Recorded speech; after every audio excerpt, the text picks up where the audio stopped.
Le secret de la nuit lumineuse et le jardin des anges. Dans un village paisible, entouré de montagnes majestueuses, vivait une petite fille nommée Aya. Aya avait un amour profond pour les nuits étoilées. Alors chaque soir, elle s'asseyait sur le rebord de sa fenêtre, observant le ciel scintillant. Et elle se demandait quel secret se cachait derrière ces milliers de lumières. Un soir de Ramadan, alors que Aya contemplait le ciel, une douce lumière dorée enveloppa soudainement le village. Ce n'était pas une lumière ordinaire, ben non. Elle était chaude, réconfortante et emplie de paix. Aya, curieuse comme elle est, se sentit irrésistiblement attirée par cette lumière. Comme dans un rêve, Aya fut transportée dans un endroit merveilleux. Donc, elle se retrouvera au milieu d'un jardin luxuriant où les arbres brillaient de mille feux et les fleurs chuchotaient des mélodies douces. En fait, c'étaient des versets coraniques. Des rivières d'eau cristallines serpentaient à travers le jardin, reflétant ainsi la lumière dorée du ciel. Et puis, une voix douce et mélodieuse résonna dans le jardin. Salam alaykoum, Maya.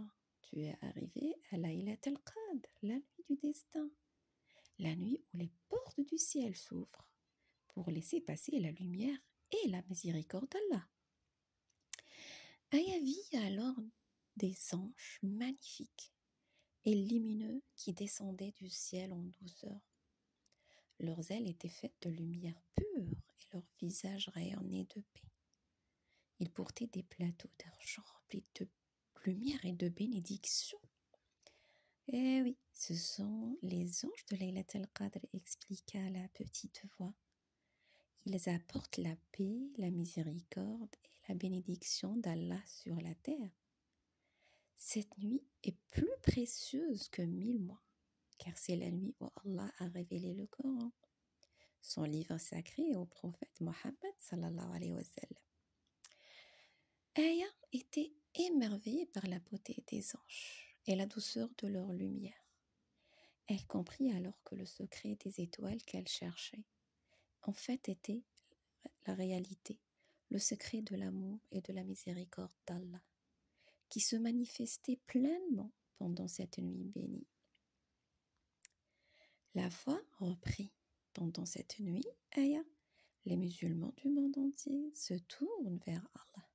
Ils prient avec ferveur, ils lisent le Coran avec amour et demandent pardon pour leurs erreurs. Ils font de bonnes actions, partagent leur nourriture avec les pauvres et répandent l'amour et la gentillesse autour d'eux. Donc Aya décida de suivre leur exemple. Elle ferma bien les yeux et pria Allah de lui pardonner ses fautes et de la guider sur le droit chemin. Elle promit de faire de son mieux pour être gentille, généreuse et serviable envers les autres. Soudain, Aya se sentit enveloppée par une douce chaleur et elle se retrouva dans son village. Sous le ciel étoilé, elle comprit que Laylat al-Qadr n'était pas seulement une nuit magique, mais aussi une nuit de transformation, une nuit où les cœurs se purifient et se rapprochent d'Allah subhanahu wa ta'ala. Aya soudain ouvre les yeux et voit qu'elle était dans un très beau rêve, avec son cœur rempli de joie et de gratitude. Elle raconta son aventure de ce rêve à sa famille et ils décidèrent de passer le reste de la nuit à prier, à lire le Coran et à faire des invocations. Et puis ils demandèrent à Allah de leur accorder sa bénédiction et de les guider sur le chemin de la piété. Depuis cette magnifique nuit, avec ce beau rêve, Aya n'oublia jamais le secret de Laylat al-Qadr.